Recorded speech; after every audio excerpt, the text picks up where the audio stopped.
আসসালামু আলাইকুম। বিসিএল এর ২ রাউন্ড শেষ হয়ে যাওয়ার পর এখন পর্যন্ত সর্বোচ্চ গড়ের অধিকারী ব্যাটসম্যানের নাম আকবর আলী। প্রথম ম্যাচে সেঞ্চুরি করেছেন, পরের ম্যাচে তিনি নট আউট ছিলেন। আপনি যদি সর্বোচ্চ গড়ের অধিকারী ব্যাটসম্যানদের তালিকাটা দেখেন তাহলে সেই জায়গাটা আকবর রয়েছেন ১ নম্বরে। ফরম্যাটটা কিন্তু ওয়ান ডে। ইভেন আপনি যদি সর্বোচ্চ রান সংগ্রহকারী ব্যাটসম্যানদের তালিকাটাও লক্ষ্য করে দেখেন, সেক্ষেত্রে আকবর আছেন ২ নম্বরে। ১ নম্বরে আছেন নাইম শেখ, ২ নম্বরে আকবর আলী। আমার কাছে মনে হয় যদি আকবর দ্বিতীয় ম্যাচে পর্যাপ্ত ব্যাটিং করার সুযোগ পেতেন তাহলে হয়তো বা সেই জায়গাটা কভার করে ফেলতেন। আর মাইন্ডেড, নাইম শেখ ওপেনার, আকবর কিন্তু সলিড মিডল অর্ডার ব্যাটসম্যান। এবারে আমি আপনাদেরকে বাংলাদেশ এমার্জিং টিম বনাম দক্ষিণ আফ্রিকা এমার্জিং টিমের যে ৩ ম্যাচের ওয়ানডে সিরিজ হয়েছিল, সেই ওয়ানডে সিরিজের সর্বোচ্চ রান সংগ্রহকারী এবং সর্বোচ্চ গড়ের ব্যাটসম্যানের তালিকাটা দেখাই।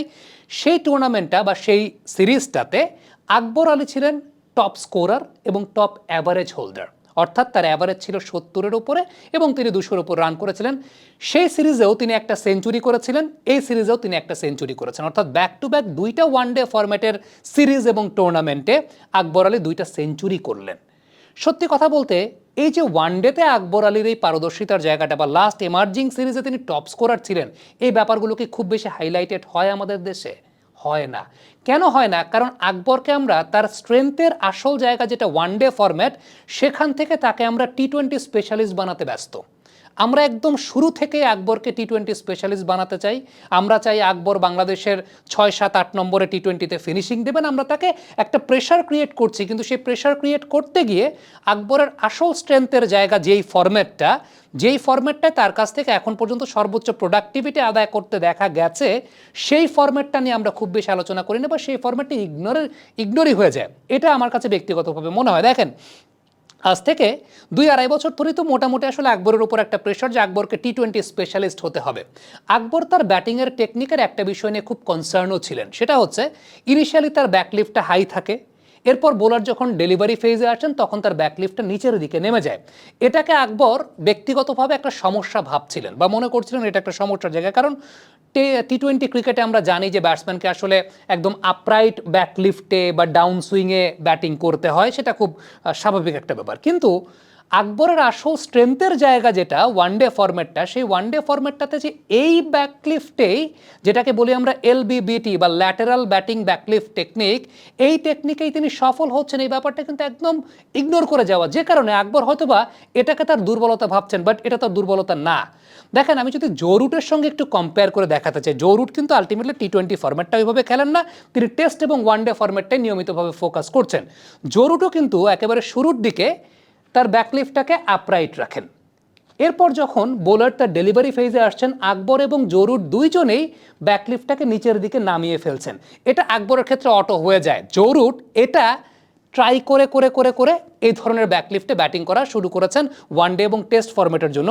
ইনিশিয়ালি জো রুট এইভাবে করতেন না, বাট জো রুট একটা পর্যায়ে নিজে ট্রাই করে করে করে করে সেটা করেছেন, যেটা আকবরের ন্যাচারালি আসলে হয়ে যায়। সো এই টাইপের ব্যাটিং টেকনিকটাকে বলে এলবিবিটি বা ল্যাটেরাল ব্যাটিং ব্যাকলিফট টেকনিক। এই ল্যাটেরাল ব্যাটিং ব্যাকলিফট টেকনিকে যেটা হয় সেটা হচ্ছে আপনি গ্র্যাভিটির আরও অনেক বেশি মাত্রায় কাছাকাছি আসতে পারেন, আপনার আইলাইনটা বোলারের সঙ্গে ভেরি মাচ অ্যালাইন থাকে, এবং আপনি যেহেতু অনেক বেশি মাত্রায় টপ হ্যান্ড নির্ভর ক্রিকেটটাকে খেলেন এরকম এলবিবিটি থাকার কারণে, সো ওয়ানডে টেস্ট এই ধরনের ফরম্যাটগুলোতে আপনি দীর্ঘ সময় ব্যাটিং করতে পারেন, এবং এই টাইপের ফরম্যাটগুলোতে আপনি অনেক টাচ নির্ভর ক্রিকেট খেলতে পারেন, গ্যাপ ফাইন্ডিংস করতে পারেন, আপনি সিঙ্গেলস স্ট্রাইক রোটেশনটা আপনার বেশ বেটার হয়, ভালো হয়। আকবরের কিন্তু সেটাই হয়, ন্যাচারালি সেটাই হয়।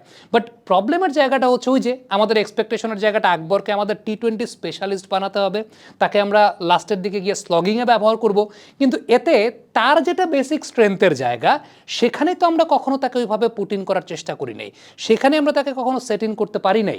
সো এটা আমার কাছে মনে হয় যে আমাদের জানার অসঙ্গতির একটা জায়গা, কিংবা আমরা ওইভাবে চিন্তাও কখনো করি নাই, সেই একটা প্রবলেমের জায়গা, যেটা আকবর আলটিমেটলি তিনি ভুক্তভোগী হয়েছেন।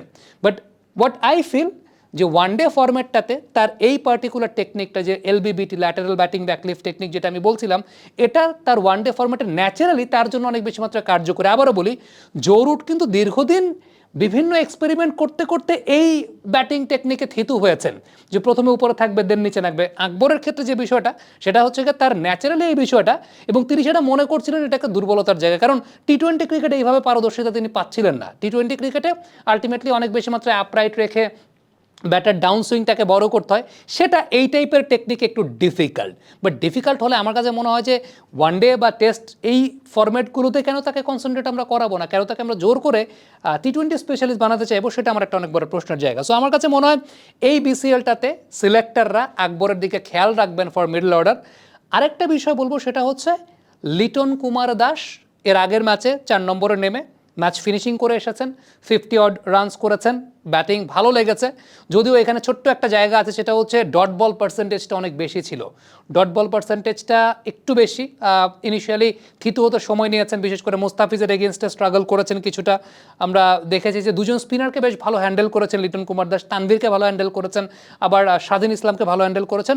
বাট লিটনের কাছ থেকে আরও বেটার ব্যাটিং আমরা অবশ্যই প্রত্যাশা করি। কিন্তু সত্যি কথা বলতে বাংলাদেশের এই সারাউন্ডিংসে মিডল অর্ডার সেট আপে অন্য যারা আছেন, অন্য যারা আসলে যেই প্যাটার্নের বা যেই ক্যালিবারের ব্যাটিং করেন, তাদের চাইতে লিটনের উপর আমি ব্যক্তিগতভাবে ভরসা রাখতে চাই। এই কারণটা হচ্ছে তার সেই পটেনশিয়ালিটির জায়গাটা আছে। কিন্তু now it's time for Liton Kumar Das to prove যে না, তিনিও মিডল অর্ডারের ওই জায়গাটাতে ওয়ানডে ফরম্যাটে তিনি কার্যকরী হতে পারেন। তার ট্যালেন্ট আছে, তার স্কিল আছে।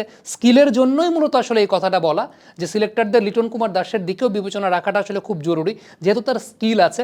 But ultimately without execution skill is nothing, সেটাও কিন্তু একটা বিষয়। লিটন যদি এক্সিকিউট করতে না পারেন, তখন সে স্কিল দিয়ে আসলে হয় না।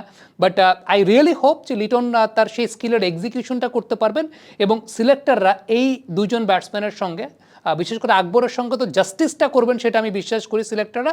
আর লিটন কুমার দাসের দিকে নজর রাখবেন ফর ওয়ানডে ক্রিকেট। কারণ স্টেবিলিটির জায়গা যদি চিন্তা করি, স্টেবল ব্যাটিংয়ের জায়গা যদি চিন্তা করি, আমরা আসলে খুব অভাব বোধ করি মিডল অর্ডার পজিশনটাতে ওয়ানডে ফরম্যাটে।